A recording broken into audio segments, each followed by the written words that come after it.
Well, this is a historic moment.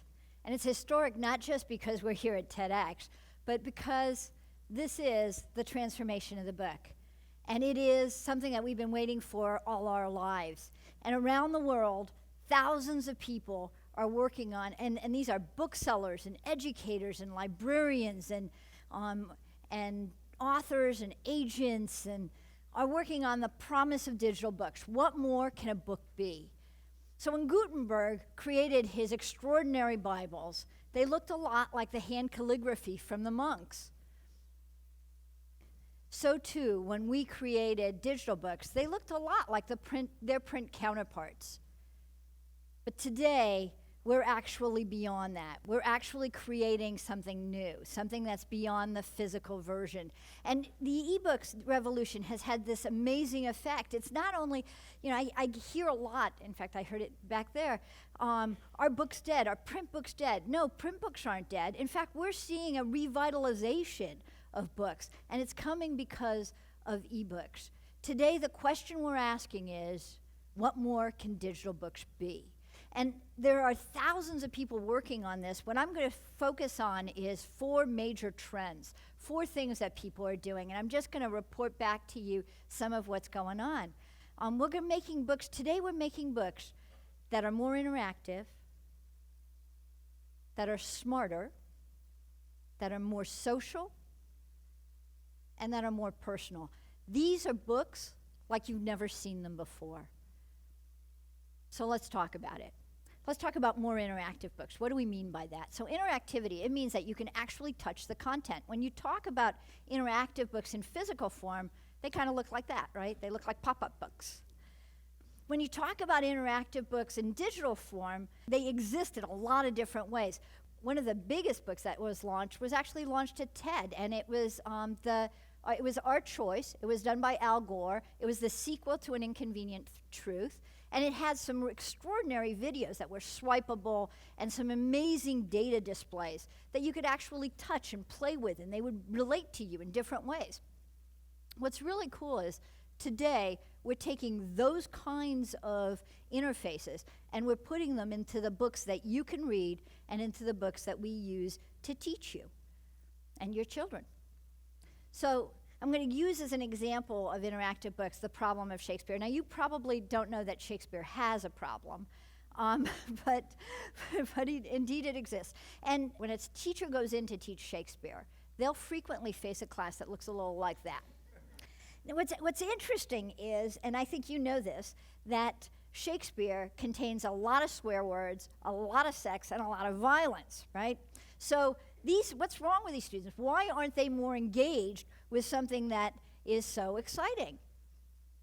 The answer is that. So the text, this is the text that we use to teach Shakespeare. And when they look at that text, part of their problem is they don't understand it. They actually don't know what Shakespeare is saying. Now, teachers tell us that it takes about 3 weeks for students to actually get into Shakespeare.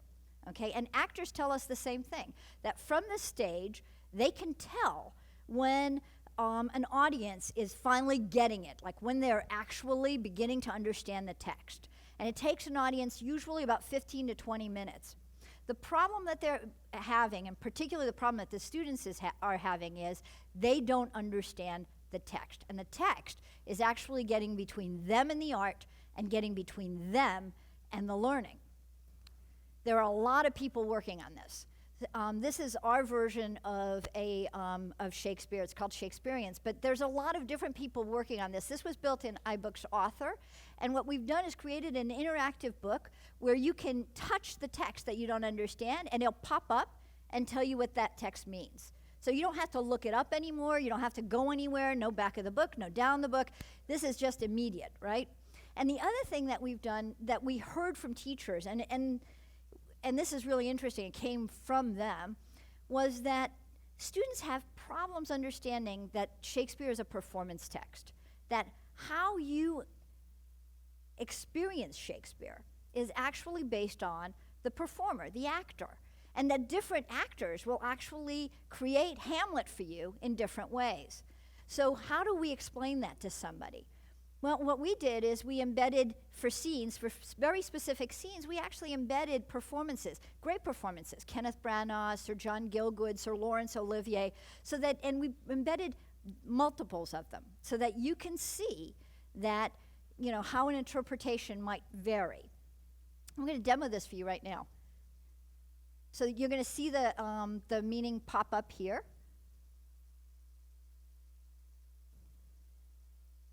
And similarly, by the way, Sir Derek Jacobi is your narrator. In the following two excerpts, Paul Robeson is eloquent and elegant. John Carney's Othello is very much a foreigner. Most potent, grave, and reverend signors, my very noble and approved good masters, that I have ta'en away this old man's daughter, it is most true. So that was the Robeson. This is the Connie. Most potent, grave, and reverend signors, my very noble and approved good masters. Very different. Most potent, grave, and reverend singers, my very noble and approved good masters, that I have ta'en away. And by the way, that third reading that we had there is a bonus track that we tossed in. That happens to be F. Scott Fitzgerald reciting that scene from memory. And you can actually tell that it's from memory because a little further down he doesn't quite get it right. So if I could only get through that much, it would be great. So what's interesting about that kind of an interactive book, though, is, and what we're experiencing is that students understanding the language faster, immersing more quickly into the text, and having audio and visual support really gets them into Shakespeare faster. But there are other ways to do this. This, by the way, is Bobo Explores the Light. It's an app, but what it actually is a science textbook, very cleverly disguised as an app. So if you try this out, it's a lot of fun. Interactivity, it has a lot of uses. This over here is the Nook. This is Barnes & Noble's Nook. And what's interesting about it is it has a read and record function. That means that you can read the book and it will record for you. And when you give it to children, they very quickly start using it. And when they start using it, they discover something right away. They don't like their reading. So they're going to do it over and over again until they become satisfied with how that reading is. What's incredible about that is that it helps students learn so much faster how to read, right? We have a lot of data coming in on interactivity, but it's very, very early. But the early data suggests that having children use content, actually physically manipulate the content and creates more immersion and creates a way for them to spend more time and be more engaged. And I think it's the engagement that really matters. We're putting feedback and analytics right inside the book. Now, this is interesting because this is a geometry book, much like the kind of geometry book that you had probably in high school. But here's what's different. When you look at that problem and you solve that problem, you're going to see that the answer immediately appear for you. What's wonderful about that is not only are we giving you immediate feedback, but we're also creating a methodology where we can pull the content forward. So if you don't understand that piece, we're going to take you to exactly the pages that you need to review. Now that changes a lot of things if you think about your own learning experience, right? That changes a tremendous amount. We're doing this in all areas where you're seeing people develop these kinds of platforms in terms of early learning. This is Storia from Scholastic. This is Capstone's Early Reader. Both of them are giving feedback to teachers, to parents, and to students. This is the Capstone reporting system. The teacher's getting information about the amount of time, which books the student is reading, how are they doing on the language, which level are they at. This is a tremendously useful tool for the teacher to actually understand better what the student can and can't do, and then to help that student, right? And we're seeing adaptive learning being built into books. Now, this is really interesting because I think at some point in the future, you're going to see textbooks be different for every student, so that if you're a visual learner, we'll give you that text, we'll give you that information visually. If you happen to love videos, that's the way we're going to create it for you. Every student will have a slightly modified version of the textbook. Every education megatrend has this kind of new breed of book built in. The book itself is becoming smarter. We're also seeing books that are more social. Now, sharing and social have always been really important in books. Here is a bedtime experience that, parents love. This is a bedtime experience that you can have even when you're away. This is a story before bed, and what it does is it allows you to read and record the book and for your child to play it while you're away. This is Moby Dick. I've been trying to read Moby Dick for a lot of my life. This is Kobo. And what it does is, you can see the numbers by the side. Can you guys see the numbers on the side? What those are comments that people are making about the text so that they can explain, we can discuss, we can have a conversation about the text. But that conversation, it's embedded in the book. These are book stats. You can see that 895 people have actually finished Moby Dick on Kobo. It's a little bit daunting. Similarly, 21 people were reading the book at the same time that I was.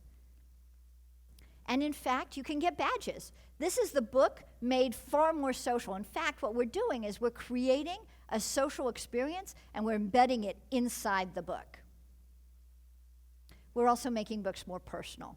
Now, books have always been great gifts.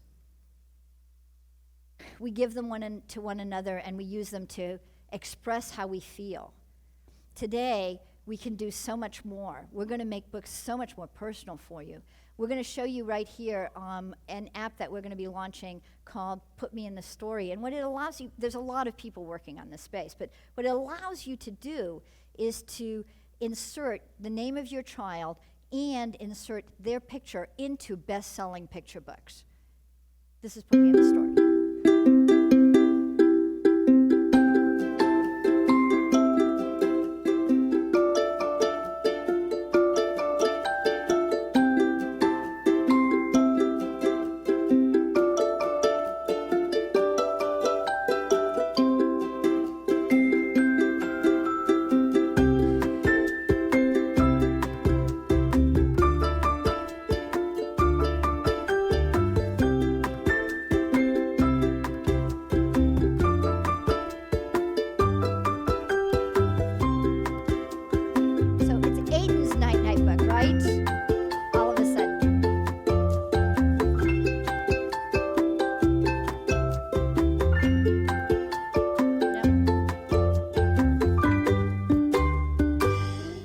Get it?